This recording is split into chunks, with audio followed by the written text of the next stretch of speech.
viejos nombres como el de Thor, Freya y Odín siguen resonando con el paso de los siglos. Los dioses de los hombres del norte, los dioses de los piratas del norte, los hombres que salieron a finales del siglo VIII después de Cristo de la península escandinava e hicieron temblar al mundo. Los vikingos, todas sus sagas, todas sus historias fueron capaces de transformar el mundo en que vivimos. Y no solamente eran piratas sangrientos y crueles que fueron conquistando y saqueando media humanidad. La era vikinga transformó el mundo y nuestra historia. Descubrieron América 5 siglos antes que Colón. Descubrieron Islandia, Groenlandia. Crearon ciudades como Dublín. Hablar de los vikingos no es solamente hablar de la épica de batallas antiguas. Hablar de los vikingos es hablar de una época de transformación del mundo. Yo me imagino ese siglo VIII después de Cristo, cuando toda Europa vivía en eso que llamaban la época oscura, donde el feudalismo, la monarquía y la dictadura cruel de la Iglesia Católica pisoteaban los derechos de cualquier ser humano. Ser vikingo era desafiar el tiempo. Ser vikingo era coger un drácar, ajustarse una espada al cinto y ir a descubrir nuevos mundos. Ser vikingo era lo más importante de todo, ser libre en un mundo que era tremendamente oscuro. Y mi pregunta es así de sencilla.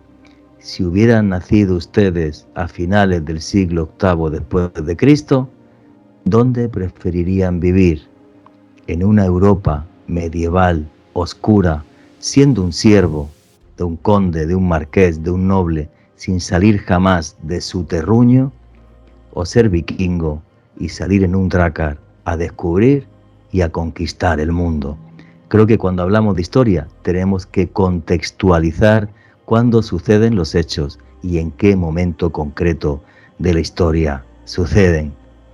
Yo no sé ustedes, a mí me hubiera gustado en el siglo VIII, si hubiera nacido, ser vikingo y no ser parte de esa Europa oscura en la que uno estaba toda la vida en el terruño de un noble feudal.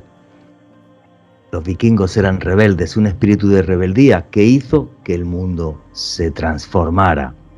Y si hacemos este podcast es porque esta próxima semana en Colombia, a partir del día lunes, día 6, a las 9 de la noche, todos los días en History 2, repito, lunes día 6, 9 de la noche, a partir de la próxima semana en History 2, van a dar seguida las 6 temporadas de la serie Vikingos.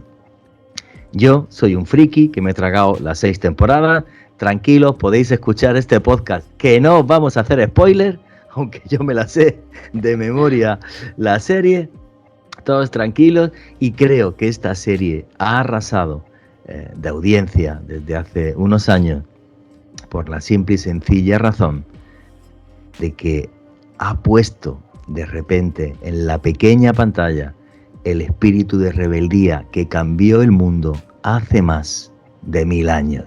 Y ese espíritu de rebeldía, igual que la épica de los vikingos, es eterno.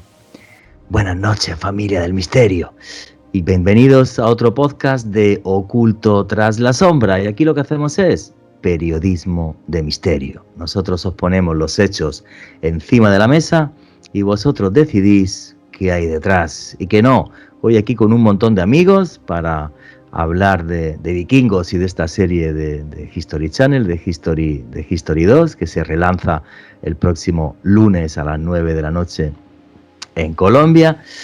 Y nada, chicos, que esto sea una tertulia entre amigos como hemos hecho tanto. Yo creo que todos los que seguís este canal de YouTube conocéis, obvio, a Alejandro Bernal, a Rubiela Hernández y a Joana Arenas. Y empezamos por las señoritas. Siempre presento a Alejandro primero, pero creo que aquí hoy las señoritas tienen que mandar. Joana Arenas, amiga, ¿cómo estás?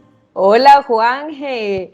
Muy feliz de volver aquí a este podcast que tanta información y tanto periodismo de misterio trae. Feliz de estar con Alejo y con Rubiela para hablar de este tema que es tan fascinante, que es además una historia llena de maravillas, de leyendas, de creaciones inexplicables y que de pronto también en este podcast vamos a aterrizar un poquito sobre ese contexto, porque era como tú decías al inicio, Juanje, hay que también meterse un poco en la época en la que estábamos cuando estos personajes surgieron y pues todo lo que se crea alrededor de ellos, ¿no? Para poder entender un poco y no estigmatizar.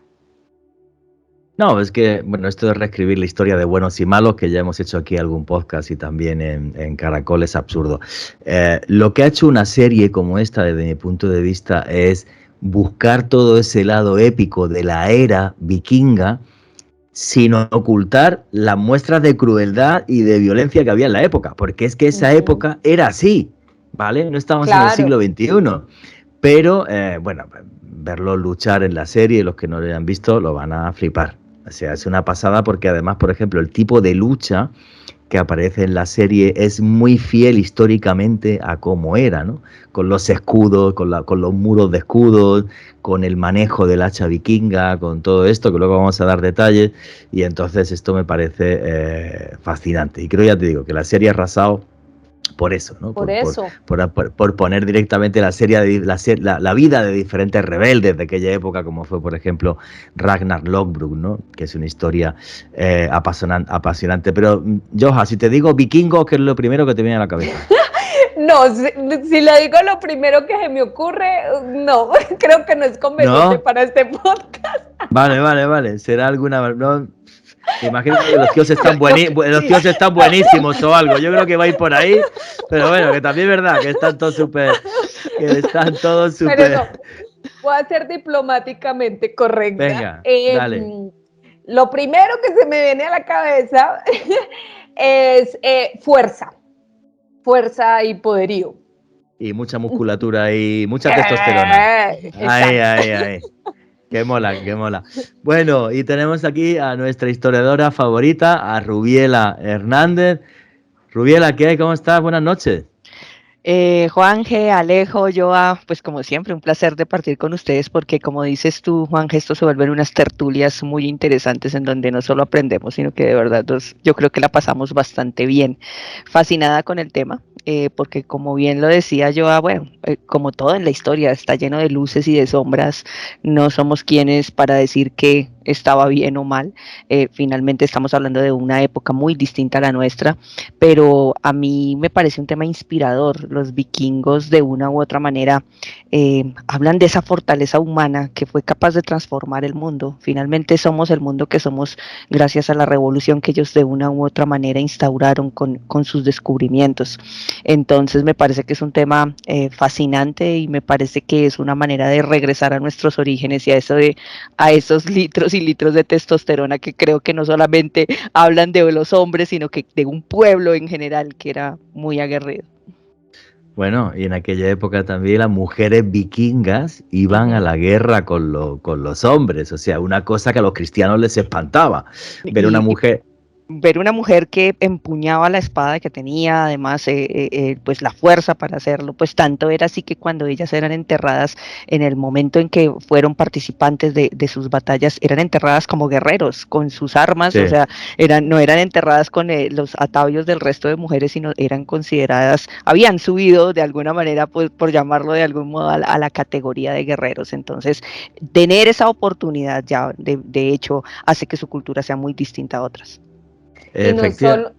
Y no solo eso, sino también el tema de los derechos, entre comillas, que también tenían esas mujeres en esa época en la que todo estaba plagado por las reglas y esconder de alguna manera ese tipo de cosas. Entonces estas mujeres que podían de alguna manera tener relaciones abiertas, entablar relaciones con más de una persona, ir a la guerra, que era casi que imposible. Entonces también nos habla de una apertura mental de este tipo de sociedades. Sí, claro, porque la contraposición de esa Europa oscura, ¿vale? Era la mujer sumisa en casita mientras Ujú. el hombre estaba sacando patatas. Bueno, no había patatas en aquella época en Europa, el hombre estaba sacando cebollas, ¿vale? O ajos del campo. O sea, es que, Pues claro, es que ahorita lo decías, ¿qué hubiese sido? ¿Qué escogemos? ¿Esa Europa de vasallos o Ujú. el ser vikingo? O sea, bueno, pues las eh, opciones no es que sean así tan, pero pues entre el, ser la bruja quemada en el medioevo, no, yo me voy con los vikingos de una. Total. claro, claro, es que es así. El mundo occidental, que hablamos de Europa, la Europa del siglo VIII. Bueno, había una tercera opción, ¿vale? Que es vivir en Al-Ándalus, en la España musulmana, que también era un lugar donde había mucha más libertad, más comercio, una sociedad comercial y tal. Pero el resto del mundo occidental, que era toda Europa, no había nada más que dos opciones. O el mundo feudal y del vasallaje, o ser vikingo y ser un rebelde. Lo que pasa es que los vikingos vivían ahí en el norte y nadie sabía ni que existían. Hasta el Ujú. año 793, que ahora lo contaremos con todo lujo de detalles. Pero el que no ha hablado todavía, Alejandro Bernal, buenas noches, ¿cómo estás? Muy bien, Juanje, un saludo para ti, para Joana, para Ruby, nuestras invitadas de excepción de este podcast. Y desde luego un abrazo enorme para todos los suscriptores de nuestro canal aquí Oculto tras la Sombra. Juanje, para mí uno de los pueblos más épicos de la historia, un pueblo que ha inspirado no solamente mucha literatura, mucho cine, muchos videojuegos. Yo creo que esa atracción que tenemos en nuestros días por los vikingos es precisamente por un elemento que tú puntualizabas en la introducción, esa libertad, esa bravura en el caso de las féminas, esa Mm. testosterona en el caso de nosotros los varones, también esa forma tan liberada y me atrevería a decir tan avanzada para la época que tenían de ver las cosas y sobre todo porque era un pueblo que sacralizaba la guerra y eso es un elemento que hay que tener muy en cuenta a la hora de hablar de los vikingos porque eso permitía una construcción social totalmente diferente a los demás pueblos de la época. No, y es que aquí hay una cosa muy clara, ¿vale? Siempre tendemos a idealizar el pasado. Pero cuando yo veo una serie como la de Vikingos, en History 2, eh, es que de vez en cuando en este mundo tan políticamente correcto, ser malote, ser un poco malote y decir, oye, tío, pues soy un poco rebelde y un poco malote, es como que mola, como que está genial, como que es bien, ¿vale? O sea, en vez de todo tan encorsetado, todo tan políticamente correcto. Y entonces, yo con algún amigo que no tenía ni idea de vikingos y tal, yo sí, luego os contaré, me podéis preguntar, yo he estado en Noruega 2 veces investigando el mundo vikingo. Eh, es esto, es decir, no, pero es que son como ángeles y demonios, son como tan buenos ahí con sus hijitos y tal, y luego están en la batalla, es la gente más cruel y más bruta del mundo, y entonces creo que todos somos un poco ángeles y demonios, ¿no? Por eso creo que también el éxito de la serie. Si os parece, voy a arrancar contando, por ejemplo, cómo era un bautizo vikingo, que esto es muy curioso. El niño nacía y el padre no podía entrar en 3 días a la casa en la que estaba la esposa con el recién nacido. A los 3 días entraba, cogía al recién nacido, se lo llevaba a un claro del bosque, lo ocultaba y miraba a ver si el niño estaba bien formado y podía ser un hombre fuerte y podía ser un guerrero. Si no era así, lo dejaba en el monte para que se lo comieran los lobos, así de sencillo. Y si era un hombre que iba a poder ser fuerte, iba a poder ser un guerrero, cogía una rama de fresno, lo mojaba en un manantial, le hacía una T invertida en el pecho, que es el símbolo de Thor, de su martillo, del Mjolnir, lo elevaba mirando a las estrellas y por primera vez decía su nombre. A partir de ese momento era uno más del clan, uno más del clan vikingo. Daría su vida por los demás y el resto por la suya. Y esto es tremendamente épico, ¿no? Nos habla de un paganismo donde se miraba las estrellas para decir el nombre de un ser humano y que me parece precioso, ¿no? Esto era el comienzo y luego sí hay que decir que los vikingos estaban tremendamente desunidos, ¿vale? O sea, vivían por clanes y los clanes entre ellos cada 2 por 3 peleaban, que eso lo vais a ver en la serie muchísimo. Y luego aparte la serie arranca con la historia de un personaje que es crucial en las sagas vikingas. Hay que decir que las sagas vikingas se escriben a partir del siglo XII, o sea, 200 años después del final de la era vikinga. La tradición oral escandinava se escribe en las famosas sagas, ¿no? Y nos describen este tiempo como el tiempo de los héroes, los hombres que cambiaron el mundo. Que eso también me parece precioso, ¿no? Aunque ya se escribió en una época cristiana, donde la península escandinava era cristiana, pero eso me parece fascinante. Alejandro Bernal, creo que voy a decir algo. Juanje, a mí siempre me ha parecido fascinante este bautismo vikingo, como ante el amparo de la naturaleza y también de su creencia, daban bienvenida a un nuevo niño, a ese clan. Imagínate esto tan fuerte que tú comentabas, es decir, la madre paría al bebé.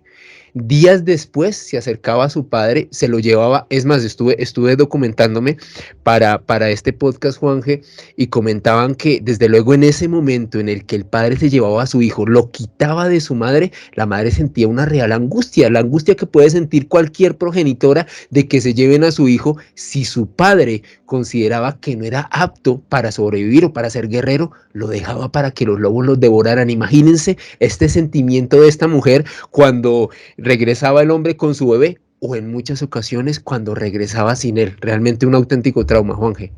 Que esto no es algo solo vikingo. Los espartanos lo hacían en el monte Taygeto, ¿vale? Y no solamente los espartanos, de hecho yo he tenido la oportunidad de trabajar con algunas comunidades indígenas en este tema de la primera infancia y es extraño, hay algunas comunidades que no le nombran, no le ponen nombre hasta pasados los 2 años, porque el nombre, como en el bautizo vikingo, es en últimas el que da la existencia y la pertenencia a la comunidad. Entonces, aquí era a estos días, en estas heladas, con todo el ritual del fresno, en otras comunidades incluso se toman más tiempo, en donde se prohíbe de alguna manera el encariñarse con ese ser, dadas los altos índices de mortalidad infantil. Entonces decían, pues, ¿para qué nos encariñamos con un niño que en cualquier momento se nos puede morir? Porque además no tenía la comunidad cómo pues solventar esta situación. Entonces ese hecho de ponerle el nombre en el último momento es hacerlo miembro de la comunidad y es donde habla de lo sagrado, de lo que tiene que ver con los nombres y por supuesto que también está vinculado con las runas y con esas maneras en que marcaban su destino. Es que es precisamente como todo ese proceso de los ritos de iniciación, ¿no? Para que se vinculen precisamente a ese tipo de comunidades o de sociedades. Y estaba yo también pensando en eso que decía Ruby, porque si lo vemos como lo cuenta Juanje, nos parece terrible, lo van a dejar el niño allá y se lo va a comer un lobo, pero es una situación que realmente hasta nuestros días, incluso en muchas comunidades indígenas se sostiene.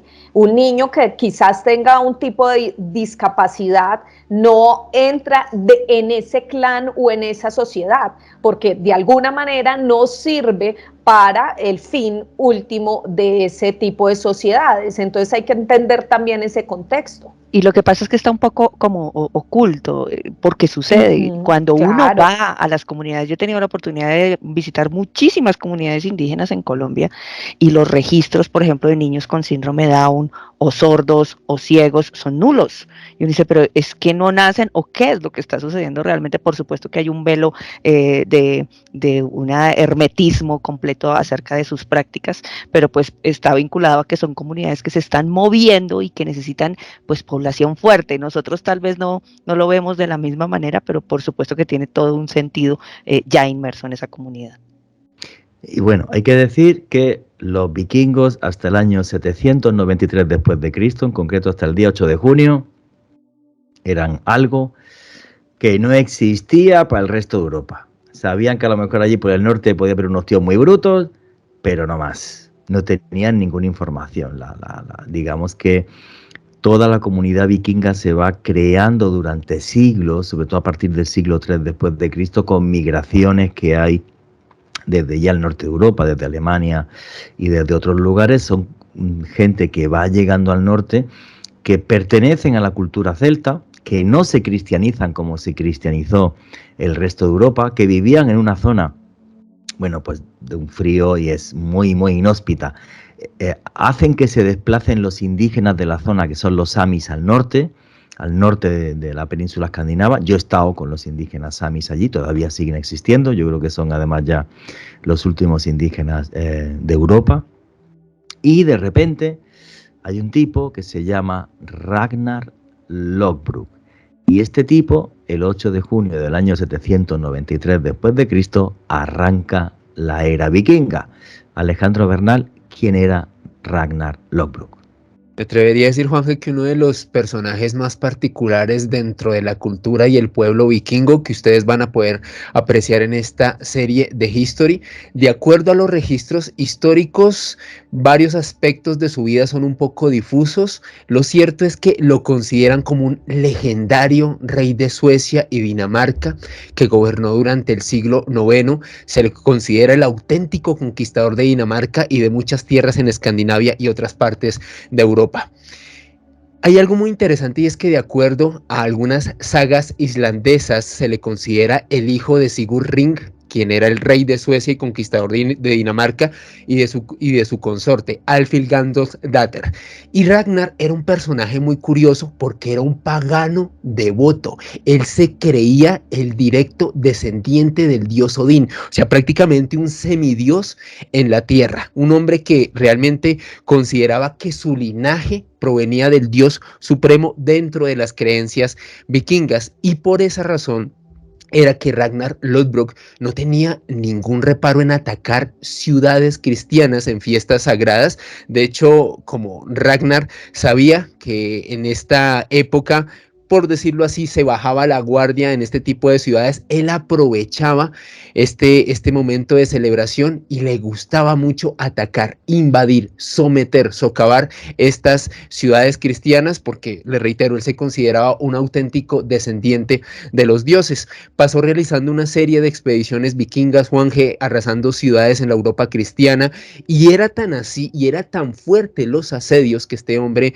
brindaba en varias partes del viejo continente que solía aceptar el pago de un rescate o un tributo, como se conocía en la época, Danengeld, para dejar en paz a los pueblos atacados. O sea, como que decía, ¿quieren que me vaya de aquí? Pues págueme y me voy. Sin embargo, él reiteraba estos asedios y estos ataques porque era un tipo realmente, me atrevería a decir que muy valeroso, no tenía miedo a nada.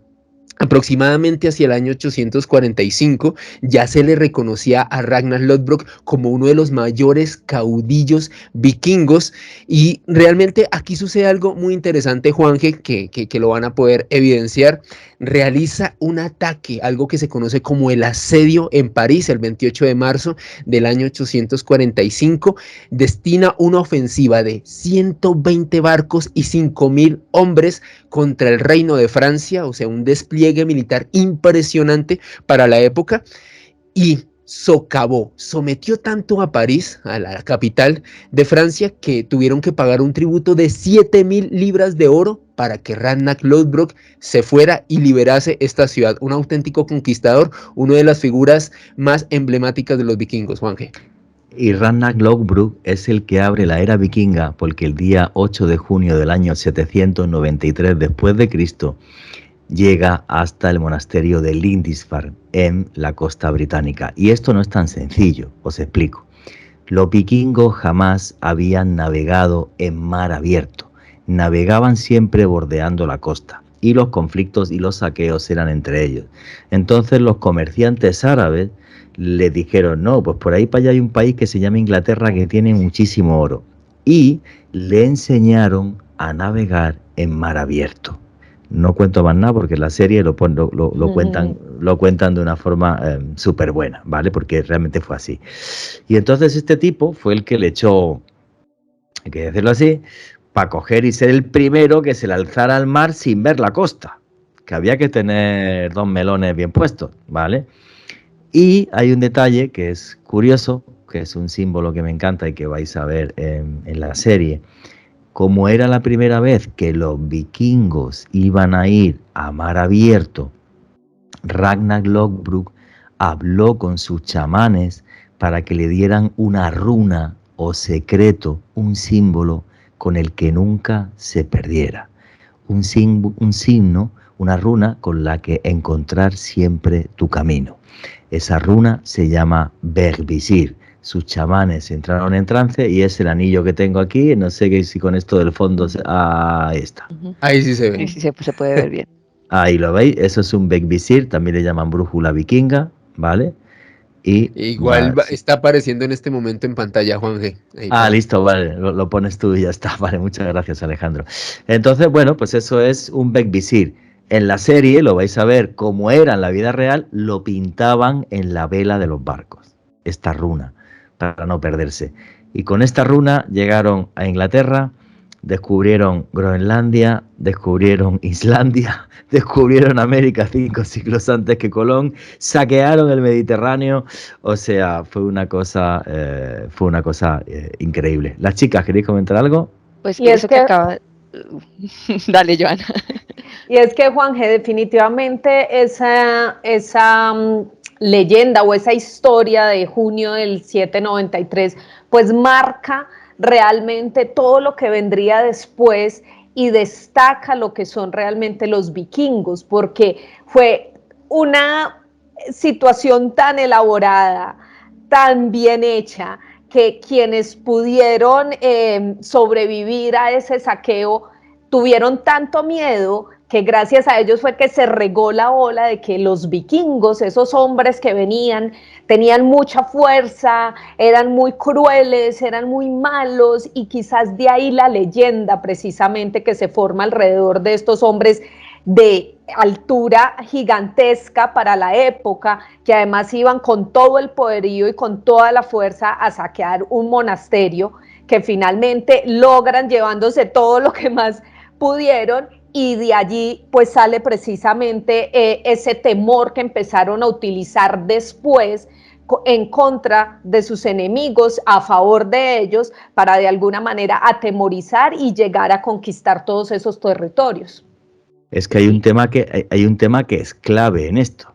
Tú imagínate que estás en Lindisfarne en el año 793 después de Cristo, el día 8 de junio, que aquello no lo atacaba a nadie, estaba en completa paz y no pasaba nada, y de repente ves a unos manes súper altos, súper rubios, semidesnudos, bajar de un barco cuando hacía un frío del carajo, y estos manes parecía que nada, así como dice Joana, marcando musculatura y tal, y dando mamporros a diestro y siniestro y cargándose a todo el mundo. Pues claro, tú ves eso y has visto el apocalipsis. Y entonces claro, se acuñó la famosa frase: a furare urmanorum liberanos domine, de la furia de los hombres del norte, libéranos Señor. Del terror que les tenía, porque es que esa visión tenía que ser apocalíptica. Un tío súper diferente a ti, mucho más alto que tú, que va con una piel de, como los berserkers, que ahora contaremos que son, que va con una piel de lobo por encima y se daba tortas hasta él mismo, tú ves eso y es que te mueres del miedo.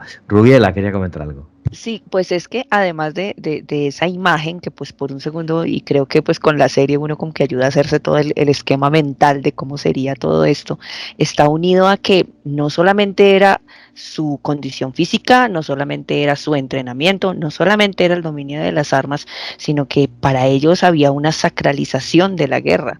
O sea, la guerra, el hecho de ir y conquistar y el hecho de ir y entregar la vida era todo un honor. Morir en guerra se convertía en un honor, entonces no era alguien, o sea, si estamos hablando del famoso hecho de ponerse la camiseta, ellos eran la camiseta, o sea, ellos estaban totalmente convencidos que lo que estaban haciendo les iba a dar el honor y los iba a llevar al Valhalla. Entonces por supuesto que tenían que ser atemorizantes, porque no estamos hablando solamente de la apariencia, sino de la convicción, del hecho de que la religión de una u otra manera fue la que los llevó a ser y a tener la postura pues por la que los conocemos hoy día. Hoy día esa imagen que tenemos del vikingo pues creo que nace de ese espíritu de la sacralización de la guerra. Sí, claro, hay que pensar que todo ese mundo de leyenda es tan potente a nivel narrativo que ha cuajado hasta en series de televisión y películas a día de hoy. O sea, el mundo en el que vivimos, el Midgard, dentro de un Yggdrasil, un gran árbol que representa el universo con diferentes mundos y universos. Cuando fallecemos, si has fallecido agarrando la espada o con sangre de tu enemigo encima, vas al Valhalla, quien corta el hilo de tu vida es la valquiria. Cuando estás en ese Valhalla, que para mí es mi cielo preferido, para mí Siempre me acuerdo sí, que Juan que dice eso. Yo un día, si un día la palmo, pues quiero ir al Valhalla, ¿sabes? O sea, allí Claro. tomando cerveza, chicharrón con Alejandro, con mis colegas, sin Sí, porque problema. nosotras no podíamos Mujeres. entrar. No, vosotras lo tenéis fastidiado, vosotras lo tenéis fastidiado. Y entonces el tema es eso, ¿no?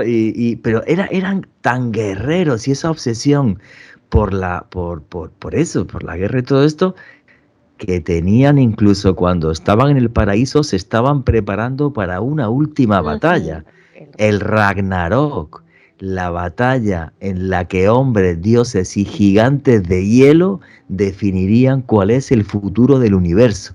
O sea, es una cosa que tiene tal poder narrativo que han pasado 1000 años y se hacen películas de esto y novelas y tal. Es que es brutal. No sé qué opináis, chicos. Sí. Ok, sobre eso, y fijémonos en un elemento cultural que se me hace muy llamativo y quizás le va a parecer muy exótico a los suscriptores del canal. Cuando los vikingos, los grandes guerreros, llegaban a los 40 años y ya sabían que estaban próximos a tener artrosis, ellos preferían perecer en el campo de la batalla que tener la indignidad de ser un estorbo más para su pueblo. Preferían brindar su vida para su gente, Juanje. Me parece algo muy significativo dentro de esta cultura.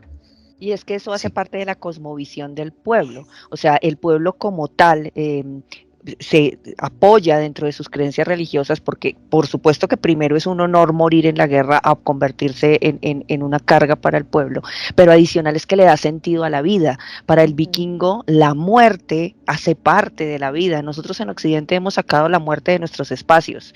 Nosotros aquí el muerto se vela en la funeraria, al hospital vas solamente si en caso si hay alguien muy cercano enfermo, pero nosotros hemos sacado la muerte y la vejez de nuestros espacios. Para el vikingo la muerte hacía parte de la vida, era otro proceso, era algo por lo que debían pasar y pues si iban a pasar por ese proceso tenían que hacerlo con todo honor y con toda honra.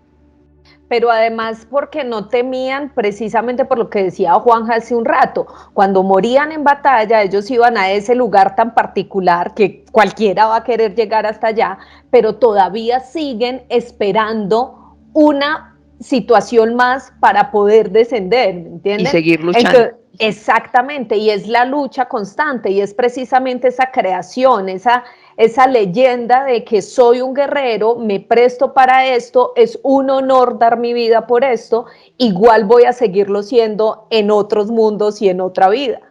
Pero es que yo fíjate, yo creo que la clave de todo esto ha dado con ella Rubiela, en lo que estaba comentando, por lo siguiente. Y yo en mi libro Expedición a los Mundos Perdidos, que le dedico un capítulo entero a mis viajes a Noruega y demás, hay un momento que comparo a los vikingos con los samuráis. ¿Por qué?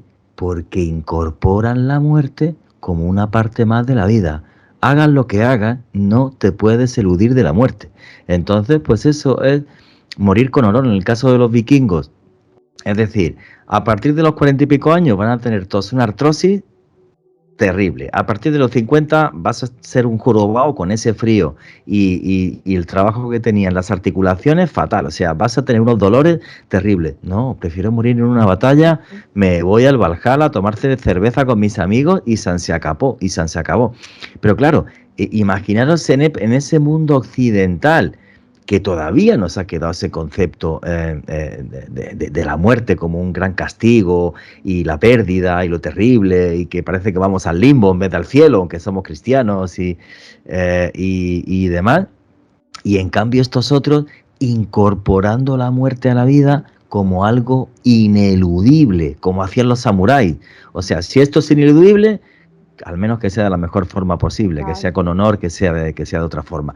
Yo creo que esto, ese tipo de aspectos es lo que han hecho que la cultura vikinga y todo lo que pasó en aquella época sea tan épico, incluso para nosotros a día de hoy, ¿no? Aparte de que haya habido una idealización, como hay una idealización de todas las culturas antiguas, que eso es normal a la hora de narrar la historia, porque es la identidad de las personas, y a día de hoy en la península escandinava se sienten súper orgullosos de su pasado vikingo. No es que pensáis que lo esconden o algo así, ¿vale? O sea, están súper orgullosos, vuelven a hacer Drakkar, salen al mar con Drakkar, y entonces Hay pues festival. sí, Claro. sí. Sí, es una auténtica maravilla. Entonces es un mundo épico que fue capaz de trascender hasta nosotros, ¿no? Lo que decía, ¿no? O sea, no por nada, describen los dioses casi como si fueran extraterrestres. O sea, vamos a ver, Thor tenía tal poder su martillo, el Mjolnir, que era el único dios que no podía vivir en el Valhalla. Él tenía que estar aparte en el, se llama, espera, el nombre es que es dificilito, Drumheim, ¿vale? Él vivía aparte en otro palacio porque tenía tal poder que se le caía el martillo y se cargaba la mitad de la gente, entonces tenían que llevarlo a otro sitio. Luego resulta que sí, tenía que pelear el cinturón que él llevaba, que era el Mejinjor, ¿vale? Pues también le daba superpoderes y volaba y otras cosas. Es que parece la descripción de un extraterrestre, leche. Pues es verdad, es que es una cosa que lo... Es una cosa que lo flipa, ¿no? Como alguien describe un dios así, bueno, y si está descrito en la saga 2 siglos después, ¿no? Entonces es que es una cosa con una fuerza tal que ha sido capaz de llegar a nuestros días, ¿no? Odín, que le faltaba un ojo por haber bebido del arroyo. De la sabiduría. Eso es, del arroyo Pues de la sabiduría. Pues es que a mí lo que me parece interesante de esta construcción cosmológica que tiene el pueblo vikingo es que no solamente sus dioses son o sus personajes son como extraterrestres, sino que además tienen muchos rasgos humanos. Y entonces no son inalcanzables de alguna manera porque pueden llegar a tener rasgos humanos, la envidia, la avaricia, el dios de la guerra, tienen sus zonas de luz y sus zonas de sombra, las mismas valquirias. El actuar de las valquirias de alguna manera era despiadado, mujeres que no perdonan, ese tipo de cosas representan los arquetipos de la humanidad de una manera muy interesante y yo creo que por eso subsisten, porque es que los podemos seguir citando en el hoy, porque pues los humanos seguimos siendo seres de luces y de sombras. Sí, claro, y fascinados por este mundo de epopeya. Es que es una pasada, porque también tenían sus cuerpos de élite, que esto es otra, ¿vale? El tema de los Vikings, ¿vale? Sí. Que además eran unos guerreros que vivían en una ciudad aparte que era Jonsborg y ahí se metían en una serie de rituales y de vainas que desconocemos que eran. Lo que tenemos claro es que un Viking era el guerrero mejor pagado de Europa. O sea, cuando empiezan, porque además la serie lo refleja muy bien, ¿no? En History 2 lo vais a ver. La serie lo refleja muy bien. Venían y atacaban y conquistaban, pero también se mezclaban y se quedaban. Y entonces se quedaban y el rey había visto a los tipos pelear y decía, vamos a ver, yo quiero mi guardia personal de estos brutos. ¿Y quiénes son los más brutos de los brutos? Los Vikings, venga, ¿cuánto cuestan? Y lo pagaba. Claro. Y eran unos entrenamientos, a mí me sorprende un poco que cuando uno busca la literatura sobre esto, ellos eran como una hermandad, no sé, o sea, eran un grupo de personas que además hacía un tipo de juramentos que cumplían hasta la muerte, el defender a sus hermanos, el defender las traiciones, el creer en las causas. Yo creo que más allá de romantizar lo que puede llegar a suceder con este tipo de cosas que nos generan tanta curiosidad, es esas cualidades del ser humano que yo creo que son casi como de superhéroes, casi como admirables de personas allá. Claro, se desconoce cómo serían los ritos y cómo serían los entrenamientos, seguramente nada fácil tuvo que haber sucedido allá, y precisamente que no haya vestigios hoy día lo hace más mítico y le ponemos elementos de nuestra propia imaginación, pero por supuesto que generan una ardua curiosidad el saber esos secretos que enmarañaba esa hermandad allá. Porque esa especie, Juanje, podríamos decir, de ética en el seno de los Vikings que se había gestado, no podían pelear contra otro guerrero de su misma estirpe, jamás podían ser capturados vivos, únicamente su cadáver podía ser recuperado de ellos y todas las riquezas que obtenían por los saqueos las repartían dentro de su grupo en partes iguales. Me parece unas características muy interesantes de estos guerreros élites de Juanje. Sí, claro, y una cosa que comentaba Rubiela, me estaba recordando a los templarios, toda una hermandad de la lucha con detrás un trasfondo místico religioso.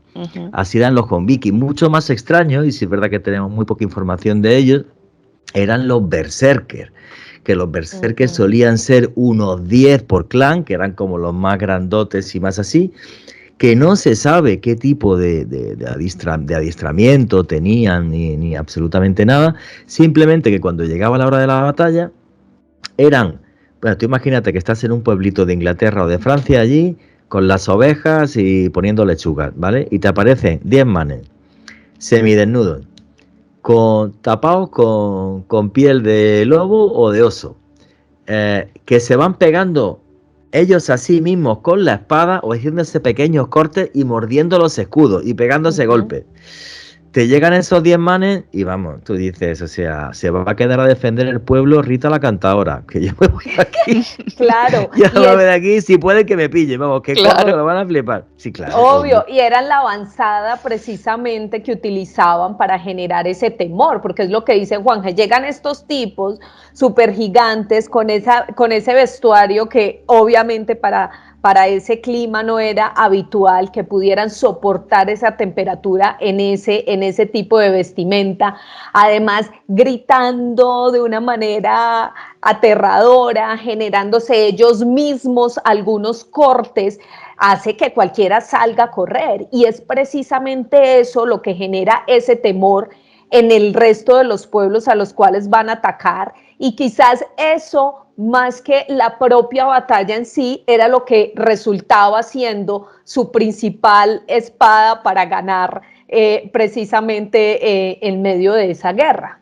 Porque eso es guerra psicológica, y esa es buenísima. Exactamente. Y entonces, una cosa que era genial también era el tipo de guerra que hacían, que en la serie lo vais a poder ver genial, que es que, por ejemplo, ellos no tenían armaduras pesadas, con lo cual podían moverse mucho más fácil. Hacían una cosa que sí, eran mucho más ágiles. Hacían una cosa que se llamaba los muros de escudos.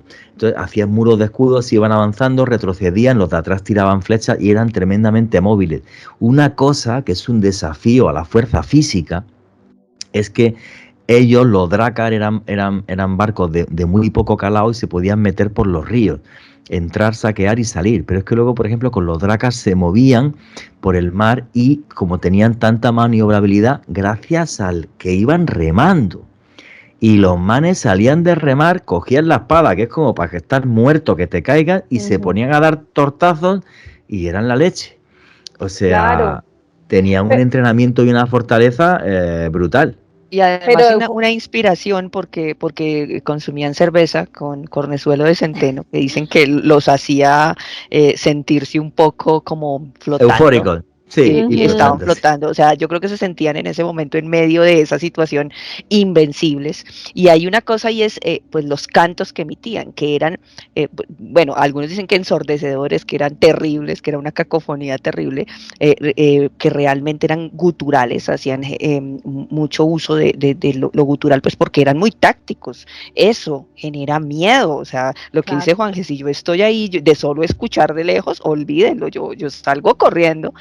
Precisamente porque esa era su intención, generar miedo, generar terror. Era preferible eso a pues combatir con toda la gente que venía, entonces muchos de ellos huían. Hoy día hay una banda que se llama Heilung, que son descendientes de vikingos, es una banda nórdica, y ellos tratan de imitar, pues con el contexto y con la información que tenemos hoy día, esos cantos guturales y cómo era que sonaban esos pasos bastante fuertes a la entrada de la guerra. Entonces, uno nomás de darse una idea, pues por supuesto que genera una sensación un poco de vacío en el estómago.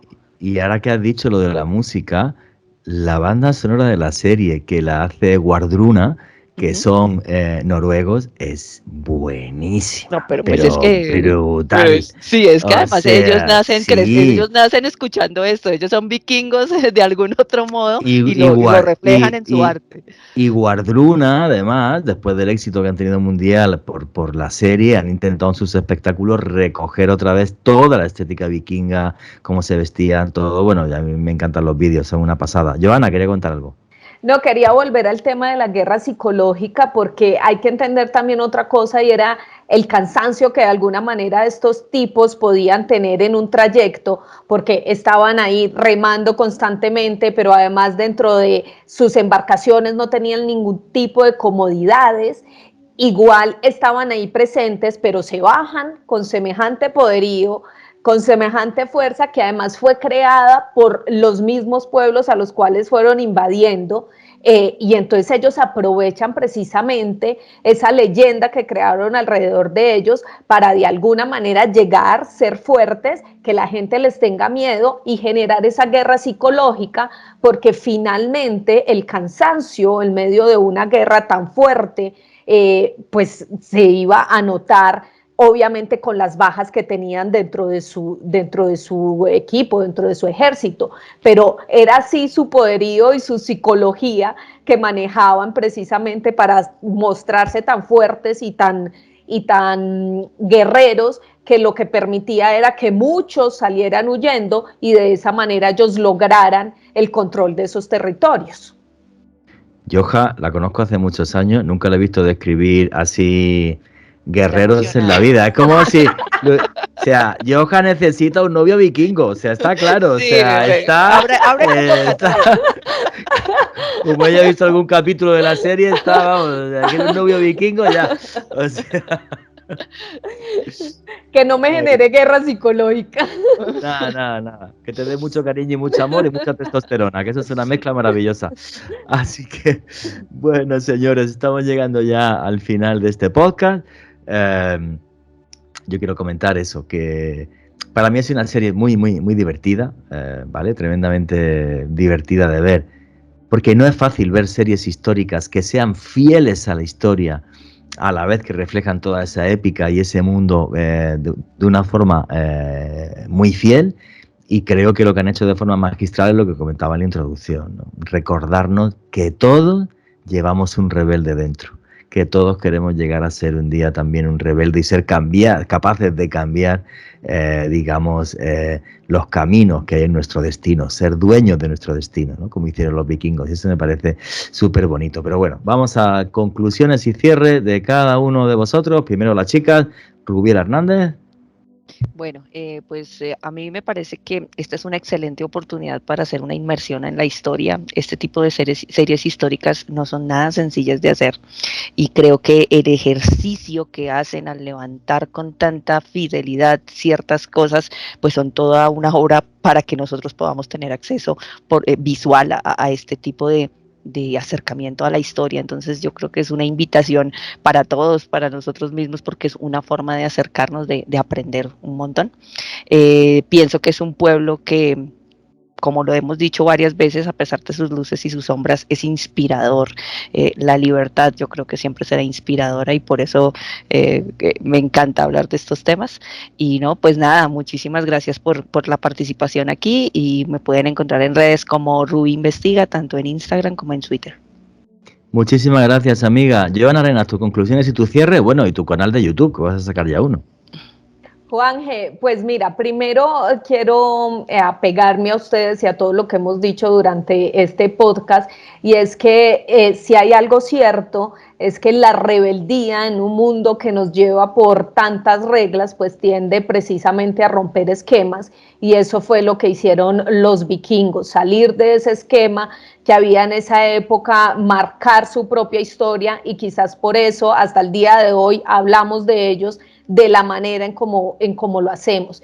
Y me apego también a lo que dice Rubiela, de aprovechar este tipo de series que nos dejan tanto conocimiento, pero que también las podemos disfrutar visualmente, porque está tan bien hecha, tan bien producida, que podemos transportarnos a ese mundo y a esa era de los vikingos y poderlo disfrutar de la mejor manera.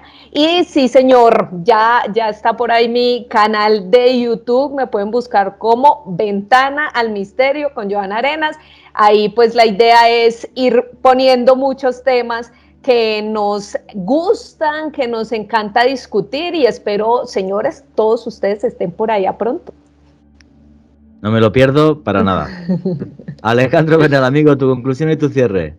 Bueno, a modo de conclusión, si usted es vikingo y está buscando una pareja latina, no olvide escribir @yarenasb con raya al piso, y ahí seguramente lo van a atender muy bien. Y más allá de eso, Juanje, la ¿Yo verdad, también puedo dejar mi correo?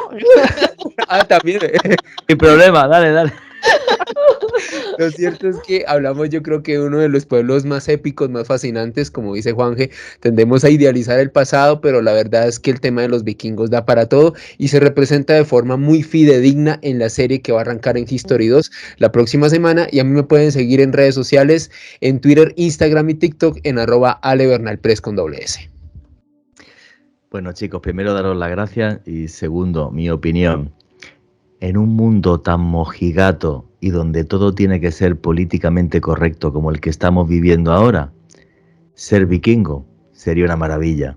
Ser rebelde, coger las riendas de tu destino, enfrentarte a lo aparentemente imposible, vencer enemigos mucho más fuertes que tú, descubrir nuevos mundos, ser rebelde y ser libre.